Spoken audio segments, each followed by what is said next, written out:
നിൻ സ്നേഹത്താൽ നിറഞ്ഞു വാഴുവാൻ എൻ ഹൃദയം ദാഹിക്കുന്നേ. നിൻ സ്നേഹത്താൽ എൻ ഹൃദയം ദാഹിക്കുന്നേ. എൻ പ്രിയനേ നിന്നോട് ചേരുവാൻ എൻ പ്രാണനെന്നു വാഞ്ചിക്കുന്നേ. നിൻ സ്നേഹത്താൽ നിറഞ്ഞു വാഴുവാൻ എൻ ഹൃദയം ദാഹിക്കുന്നേ. നിൻ സ്നേഹത്താൽ നിറഞ്ഞു വാഴുവാൻ എൻ ഹൃദയം ദാഹിക്കുന്നേ. നിൻ സ്നേഹത്താൽ നിറഞ്ഞു വാഴുവാൻ എൻ ഹൃദയം ദാഹിക്കുന്നേ. போன ஞாயிற்றுக்கிழமை எருசலேமை அளக்கும்படியாக ஒரு தூதன் அளவுகோலோடு இல்லை என்றால் நூலோடு, அதாவது ஒரு லைன், அது பிரிக்கக்கூடியதான ஒரு கோடை வரையும்படியாக அவர் புறப்பட்டிருக்கிறார் என்று நாம் கேட்டோம். Last Sunday we heard about an angel who had a measuring line in his hand so that he might measure Jerusalem. ஒரு சுவரை எழுப்புவது அது உள்ளே என்ன வெளியே என்ன என்று பிரிக்கக்கூடியதான சுவரா இருக்கிறது. And when a wall is built, there is a thing that can separate what is inside and what is outside. ஆவிக்குரிய எருசலேமுக்கும் கோடை வரையும்படியாக தூதன் புறப்பட்டிருக்கிறார் என்று ஆவியானவர் பேசினார். And the Spirit of the Lord also spoke that even in the spiritual realm, angel has also started to do a work. அந்த கோடானது சபைக்குள்ள அது போகிறது. And that line, it is going to enter into the church. அப்படி என்றால் ஆட்களையும் பிரித்து விடும். If that be so, it can even separate the people. சபைக்குள்ள போய் இது எருசலேம் இது பாபிலோன் என்று பிரித்து விடும். It can enter into the church and it can separate, this is Babylon and this is the church. அது மாத்திரமல்ல, ஒவ்வொருடைய உள்ளத்துக்குள்ள அது போய் அது நம்முடைய உள்ளத்தையும் பிரிக்க போகிறது. Not only that, it can also enter into a soul and it can also separate the soul. அப்போ இந்த நம்முடைய உள்ளத்திலே பாபிலோனும் உண்டு எருசலேமும் உண்டு. Even in our soul there is both Babylon and Jerusalem. நம்ம காத்திருப்பு கூட்டத்துக்கு வந்திருக்கிறோம். Now we have come to the tarrying meeting. ஞாயிற்றுக்கிழமை ஆராதனை வரைக்கும் தேவ சமூகத்தினுடைய அனலுக்குள் தான் காணப்படுவோம், எருசலேமா இருப்போம். Until the Sunday morning service we will be in the flame of the church and we will be in Jerusalem. திங்கட்கிழமையிலிருந்து அடுத்த சனிக்கிழமை வரைக்கும் பாபிலோன்ல வேலையில வீட்டுல சொந்தக்கார மத்தியில ஊருக்கு போவோம், ரோட்ல போவோம், ஷாப்பிங் போவோம், இப்படி எல்லாம் அந்த உலகத்தோடு ஈடுபட்டு நம் எருசலேமினுடைய அனுபவத்தை இழந்து விடுகிறோம். And right from Monday till the end of the week we'll be in the world, we'll be in Babylon, in going to other places to shop, and we'll be in the world. இந்த சபையை தவிர உங்களுடைய வீட்டை தவிர எல்லாமே Babylon தான், எல்லாமே உலகம் தான். And except this church and except the house, everything is Babylon. அந்த பாபிலோனுக்குள்ள நம்முடைய தலையை காட்ட அந்த பாபிலோன் இல்லை என்றால் இந்த உலகத்திற்கு பயங்கர நெகட்டிவான எதிர்மறையான ஒரு வல்லமை உண்டு. And to this Babylon or to this world, it adds some negative or the opposite power. என்ன தெரியுமா? Do you know what it is? நம்முடைய சனி ஞாயிறு நம் தேவ சமூகத்தில் இருந்து காத்திருந்து ஜெபிச்சு ஃபாஸ்டிங், விழிப்பு, அபிஷேகம், வசனம், நோட்ஸ் எழுதுறோம், பொருத்தனைகள் செய்கிறோம், எல்லாமே செஞ்சு திங்கட்கிழமை வந்த உடனே அத்தனையும் உரிந்து விடக்கூடியதான சக்தி இருக்கு இந்த உலகத்திற்கு. And coming to Saturday morning and tarrying meeting, and we have the anointing, we take the notes and we fill in the Spirit and we get all the power of the Lord. And even in the Sunday service and immediately after, when we go on Monday, there is a power for this world to strip all these things on that day. ஆனால் ஆண்டவர் நம்முடைய சபையில நமக்குள்ள ஒரு வேலையை செய்து நம்மை முழுமையாக பாபிலோனிலிருந்து உலகத்திலிருந்து பிரித்தெடுத்து முழுமையாக நம்ம எருசலேமுக்குள் கொண்டு வர அவர் விரும்புகிறார். But however, God desires so that he might deliver us wholly from this Babylon and make us to enter into Jerusalem. ஆனால் இது சீக்கிரமாக வேகமாக அது நடக்காது, ஒரு யுத்தம் நடக்க போகிறது. But this will not happen very fast, or it will not happen very soon, but very soon there is going to be a battle going to happen. எரேமியா 50ஆம் அதிகாரம் 33ஆம் வசனத்தை வாசிப்போம். Let's read Jeremiah chapter 50 verse 33. சேனைகளின் கர்த்தர் சொல்கிறது என்னவென்றால், இஸ்ரவேல் புத்திரரும் யூதா புத்திரரும் ஏகமாய் ஒடுங்கொண்டார்கள். அவர்களை சிறையாக்கின யாவரும் அவர்களை விடமாட்டோம் என்று கெட்டியாய் பிடித்துக் கொண்டார்கள். கெட்டியாய் பிடித்துக் கொண்டார்கள், அவர்களை விடமாட்டோம் என்றார்கள். And they said they hold on to him tightly and they said they will not leave him. இந்த பாபிலோனுடைய வல்லமை எப்படின்னா நம்முடைய விருப்பத்தையே அது பிடித்து நமக்கே போகணும்னு மனசு வராது, அந்த அளவுக்கு அது நம்மை பிடித்துக் கொள்ளும். And the power of this Babylon, it will hold on to us fast to the extent that we ourselves will not have a desire to come out. அதுதான் கெட்டியாய் பிடித்துக் கொண்டார்கள், நம்முடைய விருப்பத்தையே அது பிடித்துக் கொள்ளும். That is, it is holding us fast, it will hold on our desires. ஆனால் இந்த தூதன் அளக்க வரும்போது, But however, when this angel comes to measure us, நமக்கே விருப்பமில்லாத காரியங்களை உதறிவிட்டு எருசலேமுக்குள்ள வரும்படியாக நம்மை பலப்படுத்த ஆவியானவர் நமக்கு உதவி செய்ய போகிறார். and the Spirit of the Lord is going to help us so that he might strengthen us and we will get everything away from us and enter into Jerusalem. இஸ்ரவேல் ஜனங்களுக்கு பனிஷ்மென்ட் ஆக ஆண்டவர் அவர்களை பாபிலோனுக்குள் அனுப்பினார். As a punishment to the children of Israel, God sent the children of Israel into Babylon. ஆனால் அந்த பாபிலோனுக்குள்ள ஒரு பொய்யான மகிமை உண்டு. But however, in Babylon there is a false glory. அந்த பொய்யான மகிமையினால் இந்த இஸ்ரவேல் ஜனங்கள் வஞ்சிக்கப்பட்டு ஆண்டவரை நோக்கி ஆண்டவரை விடுதலை தாரும் என்று கூப்பிடுவதை விட்டுவிட்டு மகிமைக்குள், அந்த பொய்யான மகிமைக்குள் மூழ்கி விட்டார்கள். And they trusted in this false glory, and rather than calling unto the Lord for the deliverance, they went into this vain glory. கடைசியாக கோரேஸ் ராஜா, மேதியா பெர்சியாவுடைய முதல் ராஜா கோரேஸ் ராஜா, அவர் எழும்பின போது அவர் இஸ்ரேல் ஜனங்களுக்கு சொன்னார், யாரெல்லாம் எருசலேமுக்கு போக விரும்புகிறீர்களோ நீங்க போகலாம், ஆலயத்தை கட்டலாம் என்று பர்மிஷன் கொடுத்தார். And after that, Cyrus the king of Persia, he said to all those who desire to go into Jerusalem, you can go.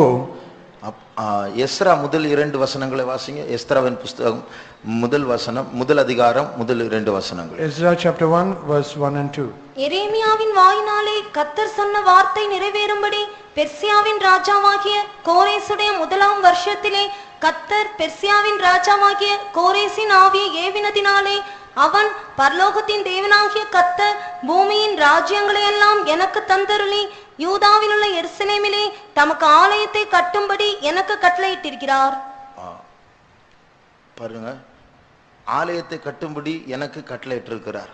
அடுத்த வசனம், அவருடைய ஜனங்கள் எல்லாரிலும் எவன் உங்களுக்குள் இருக்கிறானோ அவனோடே அவனுடைய தேவன் இருப்பாராக.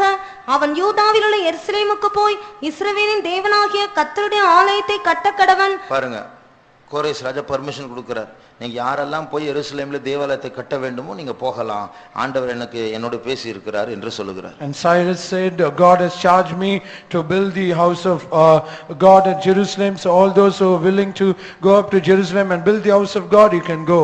அந்த நாட்களில் 95 லட்சம் யூதர்கள் இருந்தார்களாம் வெளியில. In those days there are around 95 lakhs of people there. அதுல புறப்பட்டு போனவங்க, இந்த அழைப்பின் சத்தத்தை கேட்டு புறப்பட்டு போனவங்க எத்தனை பேர்? But after hearing this proclamation, how many they started to go to Jerusalem? Ezra 2:63 64. Ezra 2:64. சபையார் எல்லாரும் ஏகத்திற்கு 42,360 பேராயிருந்தார்கள். 42,360 பேர், அவ்வளவுதான். அது 0.5%, அவ்வளவுதான். 1% கூட இல்ல, 1% கூட இல்ல, 0.5%. It is just 0.5%, not even 1%. It is 42,360. அதுக்கு அர்த்தம் எத்தனையோ கோடி லட்சக்கணக்கான யூதர்கள் இஸ்ரவேலை மறந்தார்கள், ஆலயத்தை மறந்தார்கள், ஆசாரியனை மறந்தார்கள், பலியை மறந்தார்கள், யெகோவா தேவனையும் மறந்து விட்டார்கள். அவர்கள் பாபிலோனில் செட் ஆகி இருதயம் அங்கு ஒட்டி கொண்டது. ஆண்டு திருப்பின் வான்னு சொன்னா மனசில்லை. Because so many Jews, they forgot Jerusalem, they forgot the sacrifice, they forgot God, and when they asked to come back to Jerusalem, they didn't have the mind to come back. அப்போ அதுதான் பாபிலோனின் பிடி. That is the holding fast of Babylon. நமக்குள்ள கூட எத்தனையோ உலக காரியங்கள் நம்முடைய இருதயத்தில் ஒட்டி கொண்டு இருக்கிறது. எத்தனை பிரசங்கள் கேட்டாலும், எத்தனை அழைப்பு கேட்ட சத்தம் கேட்டாலும் நம்ம கீழ்ப்படிய மாட்டோம். So also we have many things of the world, it is holding fast onto us, so that how much soever we hear the messages or all the sermons, we are not we don't have the mind to come back. நேற்று காலையில நினைக்கிறேன், எனக்கு இப்படி ஒரு வெளிப்பாடு ஆண்டவர் வெளிப்படுத்தினார். I think yesterday morning God revealed this thing to me. செத்து போன லாசருவை பார்த்து, லாசருவே வெளியே வா அப்படின்னு சொன்னா செத்து போன மனுஷன் எழும்பி வந்துட்டார். And looking at the dead Lazarus, Jesus shouted, "Lazarus, come forth," and he came forth who was dead. செத்து போன மனுஷனுக்கு காது கேட்காது, ஆனா இவர் கூப்பிட்டா காது கேக்குது. Because a dead person, he cannot hear who is ever calling him, but when God called him, he just came up. அது மாத்திரமல்ல, இல்லாத உலகம், அதாவது உலகம் என்று இல்லாத பூமி, இல்லாத சூரியன் வா அப்படின்னு அழைத்தார். சூரியன் உண்டாயிற்று, பூமி உண்டாயிற்று. And not only that, the earth did not exist, the sun and the moon did not exist, but when God called come, everything came into being. அதுதான் நம்முடைய ப்ராஜெக்ட் குறிப்பு. இல்லாதவைகளை இருக்கிறது போல அழைக்கிற தேவன். பூமியே வா, சூரியனே வா அப்படி சொன்னா வந்துருச்சு. And that is the project point, that he calleth those things which be not as though they were. He called them and they came. இப்போ செத்து போன லாசருவை வான்னு கூப்பிட்டா வராரு. இல்லாத பூமியே வான்னு கூப்பிட்டா வருது. ஆனா நம்ம கூப்பிட்டா முதுக காட்டிட்டு வேற பக்கம் போயிடும். அவ்வளவு வல்லமுள்ள தேவனுக்கு கீழ்ப்படியக்கூடியதான பயங்கரமான பலன் நமக்கு இருக்கு. கீழ்ப்படியாம காட்டக்கூடிய பலன். And the earth did not exist and it came, and the dead person, he came back to life. But however, when God calls to us, we have the power wherein we are not able to obey him. அப்போ அந்த கீழ்ப்படியாம எவ்வளவு பவர்ஃபுல்லான பயங்கரமான கீழ்ப்படியாம யோசித்து பாரு. Just imagine how great and powerful that disobedience is. ஆண்டவர் கோரேஸ் மூலமா வா, நம்ம எருசலேமுக்கு போலாம், ஆலயத்தை கட்டலாம், எழுப்புதல் வரப்போது, நம்ம எல்லாரும் நம்முடைய ஜீவியத்தை சரிப்படுத்திக் கொள்வோம் என்றெல்லாம் சொல்லும்போது அந்த பக்கம் திருப்பி போயிட்டே இருப்போம். And when God calls through Cyrus the king and saying, come to Jerusalem, let us go and build the house of the Lord, we are not able to hearken to that voice, and we turn back and go. ஆனால் ஒரு சின்ன group இருந்தாங்க. But however, there was a small group. 42,360 பேர். And they are 42,360. இந்த அழைப்பை கேட்ட உடனே திருப்பி வந்துட்டாங்க. And as soon as they heard this calling, they came back. அப்ப அவங்களுக்கும் அவர்களும் பாபிலோன் இருந்தார்கள். அந்த பாபிலோன் அவர்களை ஒட்டி கொள்ளவில்லை. They were also in Babylon, but however, Babylon did not cling on to them. இதெல்லாம் தத்துவம் என்று நினைக்கிறீர்களா? Do you think all these are philosophies? இல்லை என்றால் தேவன் பேசுகிறார் என்று நினைக்கிறோமா? Or is it that you think that God is speaking to us? நம்முடைய உள்ளத்துல ஒரு தூதன் நூல் பிடிச்சிட்டு நிக்கிறார். பாபிலோனியம் எருசலேம் பிரிக்கும்படியாக ஒத்துழைக்க போகிறோமா, முதுகை காட்டி நடந்து போகிறோமா? In our soul, an angel is standing and having a measuring line in his hand between Babylon and Jerusalem. Are we going to Babylon or are we going to go to Jerusalem? இங்கே ஆண்டவர் ஒரு பிரசங்கம் பண்ணிட்டு இருக்கிறார், நம்முடைய மனசுல வேற ஒன்னு ஓடிட்டு இருக்கு. Here God is giving us a different message, but in our mind something is running on. இங்கே அவர் வா என்று அழைக்கிறார், நம்முடைய மனது வேற என்னமோ பண்ணிட்டு அது போக போகிறது. And here God is calling come, but however in our mind it is thinking something and is trying to go away. அதனால கர்த்தர் நம்மை பலப்படுத்த வேண்டும். So God should strengthen us. இன்றைக்கு நாம் காத்திருந்து பெற போகிறதான அபிஷேகம், அந்த பாபிலோன் அவர் நம்மை கெட்டியாய் பிடித்து விடமாட்டோம் என்கிறதான அந்த வல்லமைகளை விட்டு விலகி அந்த கட்டுகளை உதறி எருசலேமுக்குள்ள வரும்படியாக கர்த்தர் நம்மை பலப்படுத்த போகிறார். God is going to strengthen us so that we might put off all the things that is holding fast on us, so that they might not leave us, and we are going to be delivered and go to Jerusalem. சற்று நேரத்திற்கு முன்பாக சிலர் ஜெபிக்கிறதை கண்டேன். அது மன உருக்கத்தோடு ஆண்டவரை வேண்டிக் கொள்வதை பார்க்கும்போது அது உண்மையாகவே தேவனுடைய இருதயத்தை உருக்கக்கூடிய ஒரு ஜெபமாய் இருக்கிறது. And few minutes back I happened to see some of them praying with so much of earnest desire, and as I saw them praying, it is something that it can melt the heart of God. நாமும் ஒரு 5-10 நிமிடம் கர்த்தரை அப்படி நோக்கி கூப்பிட போகிறோம். So we also for 5 or 10 minutes we are going to call unto the Lord in such a way. நாம் இப்பொழுது ஒரு பாட்டை பாடினோம். Now we sang a song. என் பிரியனே நின்னோடு சேருவான், என் பிராணன் என்னும் என்னுடைய ஆத்துமா வாஞ்சிக்கிறது. Oh Lord, my soul desires so that I might be with you. அப்போ இது என்ன சத்தம்? What is this voice? பாபிலோனில் சிறைப்பட்ட ஒரு மனுஷன் மறுபடியும் எருசலேமுக்கு வந்து அந்த ஆலயத்திற்குள் போய் தேவனுடைய மகிமையை காண விரும்புகிறதான ஒரு அழுகையின் சத்தமா இருக்கிறது. This is the voice of crying where a man who is captive in Babylon, he is trying to come to Jerusalem and is getting delivered, and so that he might come to Jerusalem. நாம் எல்லாரும் சேர்ந்து ஒரு 5 நிமிடம் ஆண்டவரை நோக்கி கூப்பிட போகிறோம். We all together for 5 minutes we are going to call upon the Lord. அந்த பாபிலோன் கட்டை உணர்கிறவர்கள், all those who realize the bondage of Babylon, எருசலேமுக்கு போக வேண்டும் என்று விரும்புகிறவர்கள், all those who desire to go to Jerusalem. அதாவது சுருக்கமா நம்ம பாஷையில சொன்னா நாம் எல்லாரும் கிறிஸ்தவர்கள் தான், பெந்தைகோஸ்த ஜனங்கள் தான். ஆனா நமக்குள்ள நிறைய குப்பை இருக்கு, உலக குப்பை நிறைய இருக்கு. To be short in saying we are all Christians and we are Pentecostal Christians, but we have so much of dust of this world. அதாவது நம்முடைய முற்பிதாக்கள், நம்முடைய ஆதி நூற்றாண்டு பரிசுத்தவான்கள், சபையை ஆரம்பித்தவர்கள், அவர்கள் இந்த காலத்தில் இருந்திருப்பார்கள் என்றால் கண்டிப்பா சில காரியங்களை செய்திருக்க மாட்டார்கள். அதை நாம் ரொம்ப ஜாலியா சாதாரணமா இதுல என்ன இருக்கு என்று தவறு செய்யாதது போல செய்து கொண்டிருக்கிறோம். The meaning is all our forefathers, if at all they had been with us even at this time, they will not do some things that we are doing, and also not only that we are doing these things as though it is not something wrong, and we also question what is wrong in that, and we are appearing to be innocent. இதை உணர்கிறவர்கள், all those who realize this, நான் பாபிலோனில் இருக்கிறேன் என்று உணர்கிறவர்கள், all those who realize that I am in Babylon, மறுபடியுமாக தேவனுடைய மகிமை நம்மத்தில் இறங்க வேண்டும் என்று விரும்புகிறவர்கள், all those who desire that once again the glory of the Lord should descend upon us. என்னுடைய இருதயத்திற்கு முன்பாக தூதன் நூலோடு நின்று கொண்டிருக்கிறார், எருசலேமையும் பாபிலோனையும் பிரிக்கும்படியாக நின்று கொண்டிருக்கிறார் என்று உணர்கிறவர்கள், and all those who realize the angel of the Lord is standing in my heart to separate Babylon and Jerusalem. என்னுடைய குடும்பத்தில், என் சபையில், என் உள்ளத்தில் இந்த பாபிலோனின் வாசனையே இருக்க கூடாது என்று விரும்புகிறவர்கள், all those who desire that there should not be the smell in my family, in the church, in my heart, the smell of Babylon should not be there. எருசலேமுக்குள்ள முழுமையாய் வர விரும்புகிறவர்கள், all those who desire that they come to Jerusalem wholly. ஒரு 5 நிமிடம் கர்த்தரை நோக்கி கூப்பிட ஆரம்பிப்போமாக. For 5 minutes let us all call unto the Lord. அந்த தாழ்மையோடு, ஆண்டவரே உம்முடைய சமூகத்திற்குள் சேர நான் விரும்புகிறேன், என் உள்ளம் ஏங்குகிறது என்று நாம் ஆண்டவரை நோக்கி கூப்பிடுவோமாக. Let us call unto the Lord, I desire, my heart panteth and yearneth, so that it might come into thy presence. அப்படி வெளிப்பாடுள்ள சிறைப்பட்டு போனதான சிலரை பற்றி நாம் சங்கீதத்தில் வாசிக்கிறோம். அவர்களுடைய சுரமண்டலங்களை, கிண்ணறங்களை அலறி செடியில் அவர்கள் தொங்க வைத்து ஆண்டவரே சீயோனை நினைத்து அவர்கள் அழுதார்களாம்.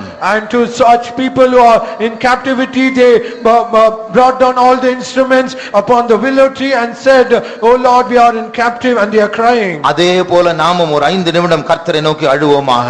And likewise let us all cry for 5 minutes towards the Lord. விடுதலை வேண்டுமா? Do you need the deliverance? எருசலேம் வேண்டுமா? Do you need Jerusalem? இயேசு வேண்டுமா? Do you need Jesus? பரிசுத்தம் வேண்டுமா? Do you need holiness? சந்தோஷம் வேண்டுமா? Do you need joy? அந்த கட்டிலிருந்து விடுதலை வேண்டுமா? Do you need the deliverance from the அந்த bondage? சிறைச்சாலை கதவுகள் திறக்கப்பட வேண்டுமா? Do you need the prison doors to be opened? ஆண்டவரை நோக்கி கூப்பிடுவோமாக. Call unto the Lord. எல்லாரும் கூப்பிடுவார்களா என்று தெரியாது, ஆனால் சிலருக்கு இப்படிப்பட்ட ஒரு பாரம் உண்டு. நீங்களாவது ஆண்டவரை நோக்கி அழுது கூப்பிடுங்கள். I do not know everyone will call, but there are some people who have a burden in their heart. Please, you call upon the Lord with crying. இந்த வார்த்தைகளுடைய அர்த்தம் எல்லாருக்கும் புரியுமா என்று தெரியாது, ஆனால் சிலருக்கு புரியும். அவர்கள் கர்த்தரை நோக்கி கூப்பிடுவோமாக. I do not know many people they understand the meaning of this verse, but some people they do understand. Let us all call unto the Lord. அப்பொழுது கர்த்தர் நமக்காய் இறங்குவார். Then God will have come mercy upon us. நோக்கி கூப்பிடுகிறோம். எங்களுக்கு பலன் இல்லை அப்பா, உடைய கட்டுகளை உடைக்க நீர் எங்களுக்குள் வைத்திருக்கிறது ஆனந்த விடுதலையை நாங்கள் அனுபவிக்க நீர் எங்கள் மேல் இரக்கமாயிரும் ஆண்டவரே, எங்களை காப்பாற்றும் இயேசுவே. தெய்வமே ஆசீர்வதி, தெய்வமே உடைய இரக்கம் கிருபை நாங்கள் பெற்றுக்கொள்ள வேண்டும். உடைய குற்றங்களை மன்னியும் ஆண்டவரே, உடைய அக்கிரமங்களை மன்னியும் ஆண்டவரே. அந்த பாபிலோனிய சிறையிருப்பிலிருந்து எங்களுக்கு விடுதலை தார். அந்த பாபிலோனிய பாவங்கள் எங்கள் மேல் ஒட்டி கொண்டிருக்கு, விடுதலை தார் இயேசுவே. எங்கள் மீட்பரே, எங்களுடைய மீட்பரே, உடைய வல்லமையை நம்பி வந்திருக்கிறோம் ஆண்டவரே. Thank you Jesus, we thank you Jesus. இரக்கம் பாராட்டி உங்களை பரிசுத்தப்படுத்த வேண்டும் ஆண்டவரே இயேசுவே. Thank you Jesus, thank you Jesus. சிறைப்பட்டவர்கள் அவர்களுடைய கிண்ணறங்களை அலறச் செடிகளில் தொங்க வைத்தார்கள் என்றால் என்ன அர்த்தம்? What is the meaning? All those who are captives, they put the instruments upon the willow tree. எங்களுக்கு பாபிலோனில் இருக்கிற சந்தோஷம் வேண்டாம்.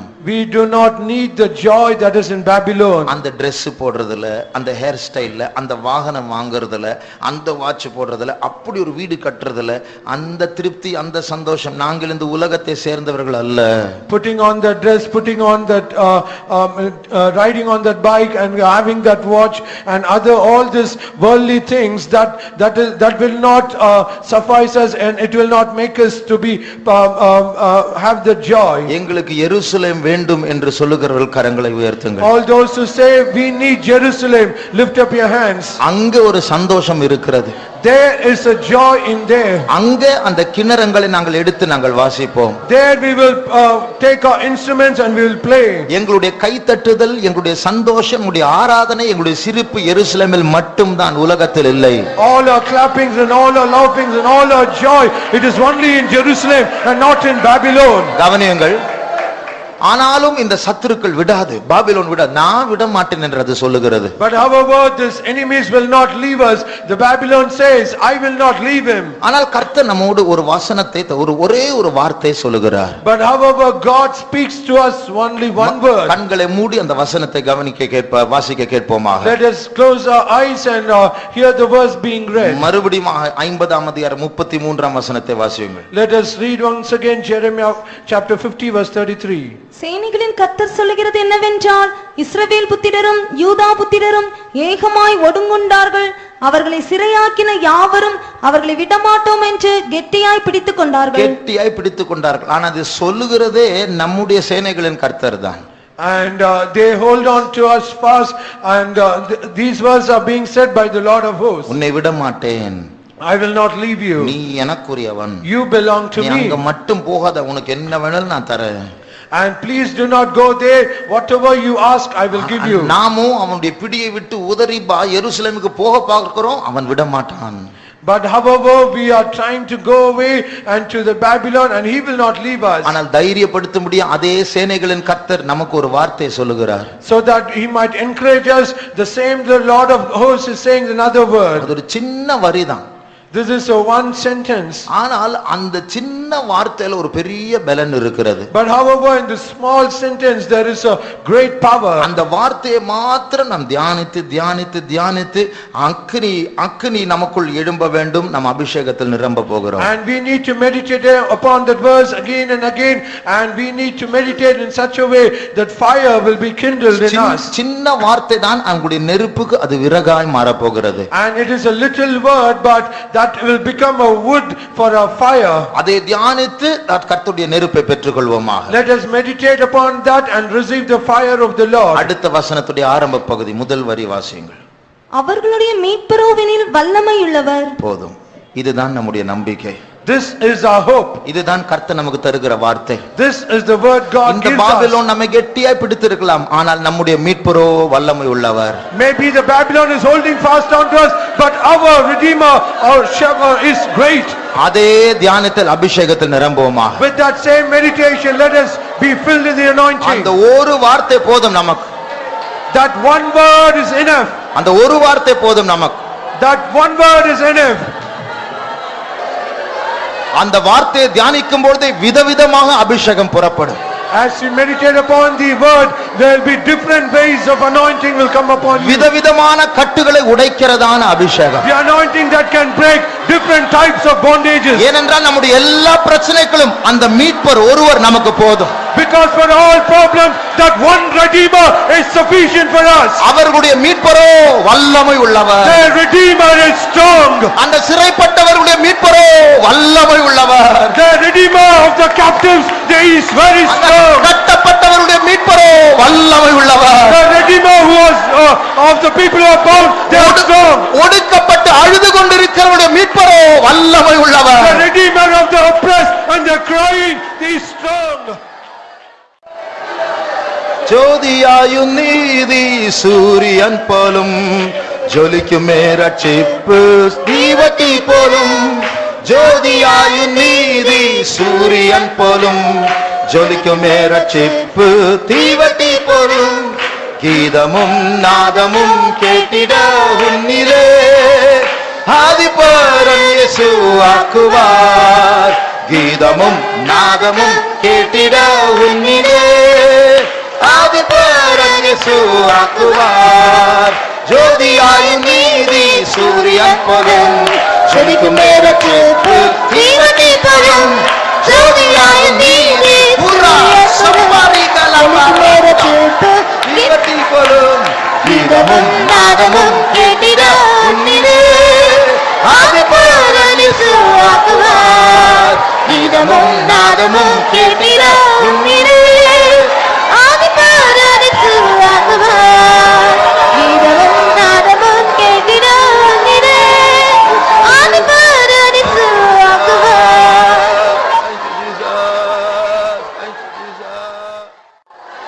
இப்படி யூகித்து பாருங்கள். Just imagine like this. பாபிலோனில் ஒரு மனுஷன் இல்லை என்றால் ஒரு சகோதரி கட்டப்பட்ட நிலவரத்தில் காலில் சங்கிலி கையில் சங்கிலி ஒரு நிழல் இல்லை உட்கார்ந்து கொண்டு இருக்கிறார்கள். A brother or a sister, he or she is bound with chains and he or she is not able to sit and he is in a such a state.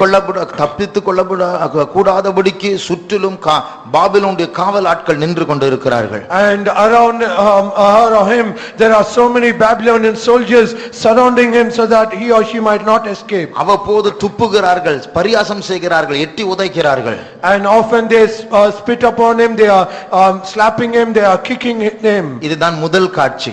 This is the first scene. அந்த சிறைப்பட்ட ஆள் நீங்கள்தான், நாம் தான். And the person who is captive, it is you and me. இரண்டாவது காட்சி. The second scene. அதே நபர் இப்போது எருசலேமில் நின்று கொண்டிருக்கிறார். The same person, he is in Jerusalem. அவரை சுற்றி மகிமை சூழ்ந்திருக்கிறது. Around him there is the glory. அவருடைய கையில் வாத்திய கருவி இருக்கிறது. And in his hand there is instruments. அவருடைய வாய் ஒரு புதிய பாட்டை பாடுகிறது. His mouth is singing a new song. கர்த்தர் விடுதலை கொடுத்தார். God has given the deliverance. அவளுடைய சத்துருக்களை காணோம்.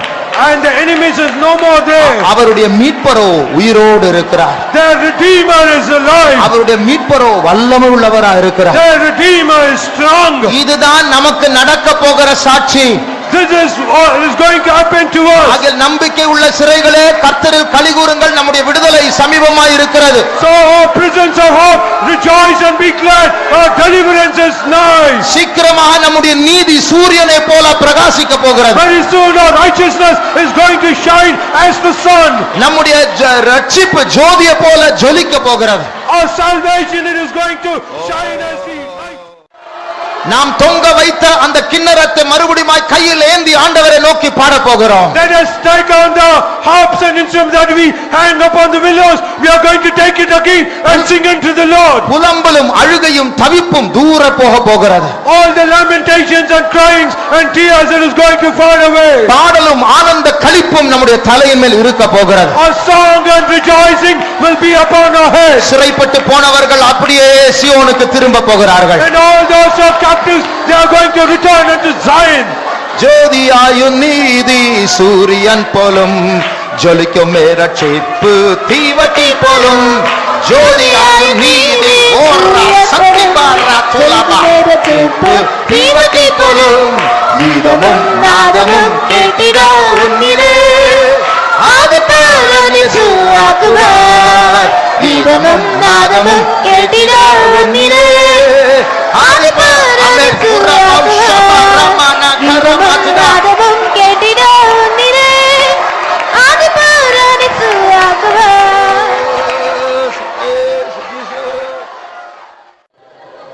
சீக்கிரமாக அநேக மாற்றங்களை நாம் பார்க்க போகிறோம். Very soon we are going to see many changes. இப்பொழுது சத்ரு நம்மேல் உட்கார்ந்து கொண்டு இருக்கிறான்.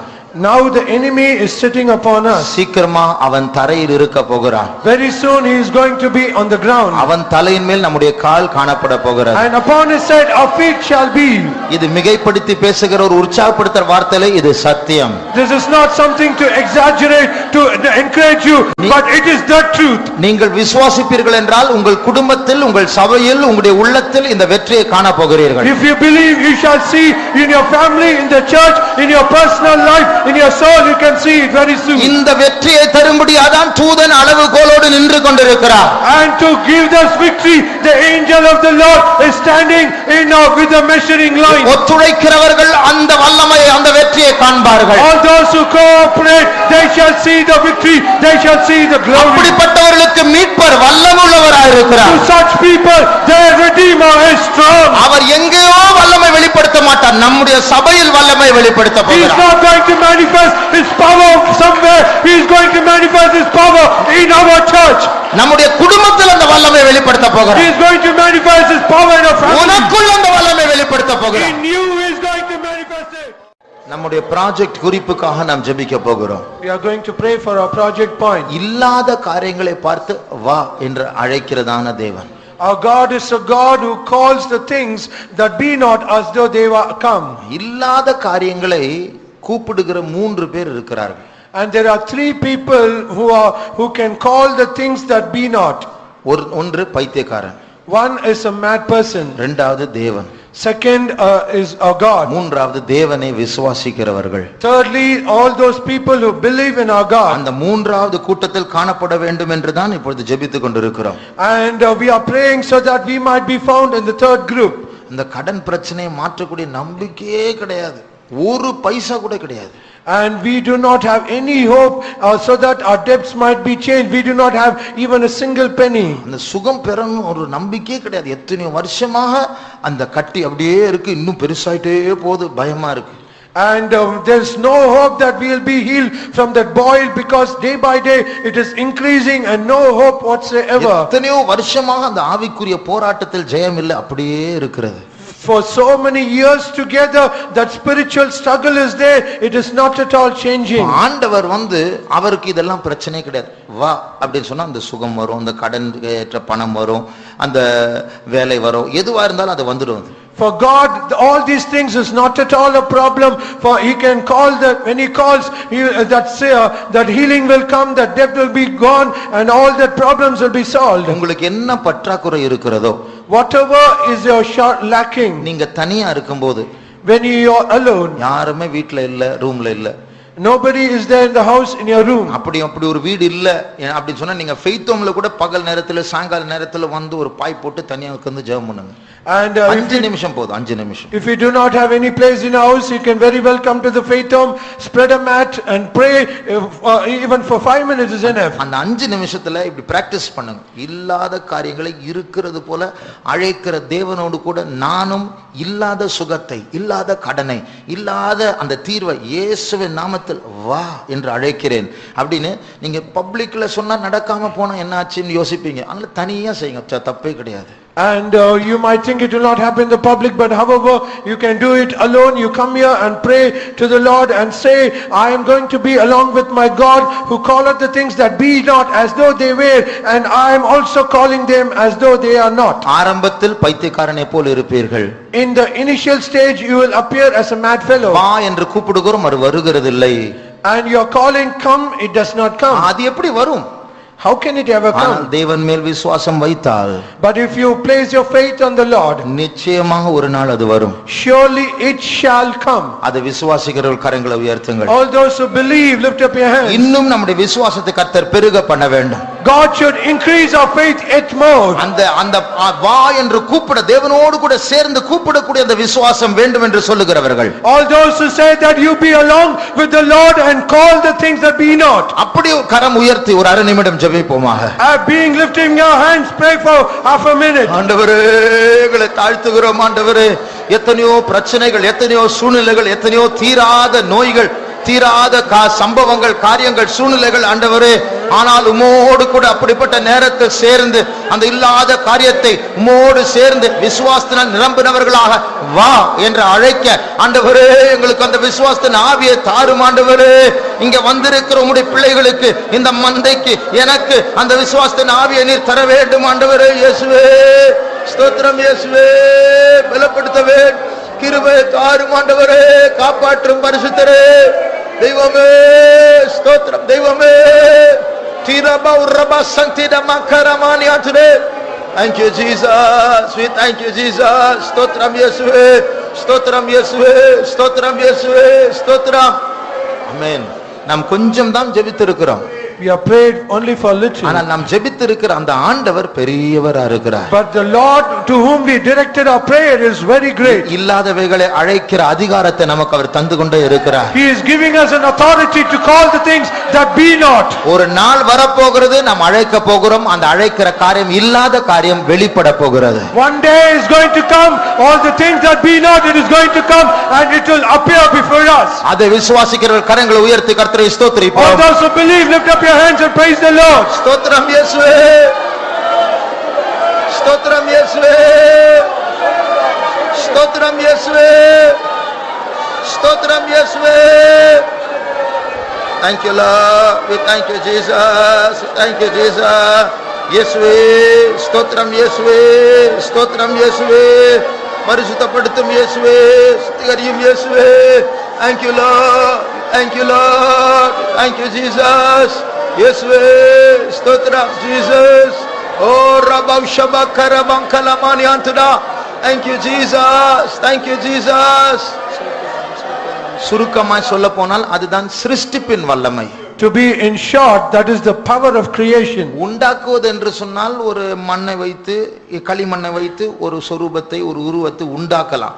சிருஷ்டிப்பு என்று சொல்லும்போது இல்லாத கையில எதுவுமே இல்லை, உண்டாக கடவுது என்று சொல்லும், அதான் சிருஷ்டிப்பு. To make something by our hands, we can take some raw material and build up some things, but when we say create, it is something that it is not already there, but we call by faith. அதை தேவன் நமக்கு தரப்போகிறார். God is going to give it to us. பாபிலோனில் இருக்கிறவர்கள் உலகத்தால் மறுக்க முடிய விதத்தில் கர்த்தர் அவருடைய வல்லமை நமக்குள் வெளிப்படுத்த போகிறார். And all those who are in Babylon, God is going to manifest his power that cannot be denied. இதை பற்றி தான் பைபிள்ல சொல்லப்பட்டிருக்கிறது. சியோனுடைய இரட்சிப்பு தீபத்தை போல விளக்கை போல அதை வெளிப்பட போகிறது. Concerning this in the scripture it is said, the light of Zion, the lamp of the fire of Zion, it is going to appear as the light. கர்த்தருடைய ஆலயமாகிய பர்வதம் எல்லா பர்வதங்களுக்கு மேலாக உயர்த்தப்பட போகிறது. The mount of the Lord, it is going to be exalted above all the hills. நீதியின் சூரியன் உன்மேல் உதிப்பார். The sun of righteousness shall shine upon you. கர்த்தருடைய மகிமை உன்மேல் வெளிப்பட போகிறது. The glory of the Lord is going to come over you. ஜாதிகள் உன் வெளிச்சத்திற்கு வருவார்கள். The nations shall come to your light. இத்தனை வசனங்கள் நம்முடைய காலத்தில் நிறைவேறப் போகிறது. All these verses are going to be fulfilled in our times. இதற்காக ஆயத்தப்பட முடியாதான் அளவுகோலோடு தூதன் நின்று எருசலேமையும் பாபிலோனையும் பிரித்துக் கொண்டிருக்கிறார். To prepare for this, the angel of the Lord, he is standing with his measuring line between Babylon and Jerusalem. சுத்திகரிப்பின் வேலை முடியும் போது கர்த்தர் நம்மத்தில் உதிப்பார். And when the work of sanctification is over, the Lord shall shine upon us. கொஞ்சம் நாட்கள் உலகத்தை கலக்க போகிறோம். For some time we are going to trouble the world. அதற்கு பிறகு நம்மத்தில் ஆவிக்குரிய விதத்தில் உதித்த ஆண்டவர் மகிமையில் மத்திய ஆகாயத்தில் வெளிப்பட போகிறார். And God who manifested himself spiritually in us, he is going to appear in the mid sky. அங்கிருந்து நம்மை பார்த்து வா என்று நம்மை அழைக்க போகிறார். And from there he is going to call upon us, say come.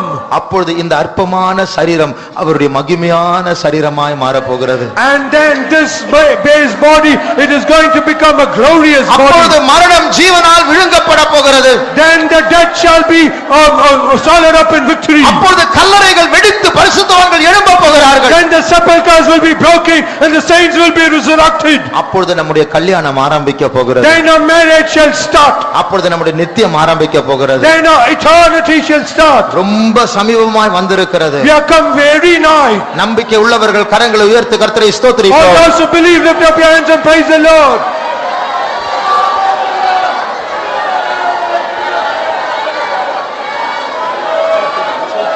ஸ்தோத்திரம் ஸ்தோத்திரம் ஸ்தோத்திரம் ஸ்தோத்திரம் ஸ்தோத்திரம்.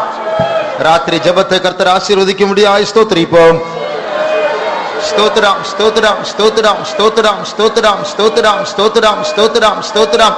அநேகரை ஜெபத்திற்கு கர்த்தர் கொண்டு வர வேண்டும், அதற்காய் ஸ்தோத்திரிப்போம்.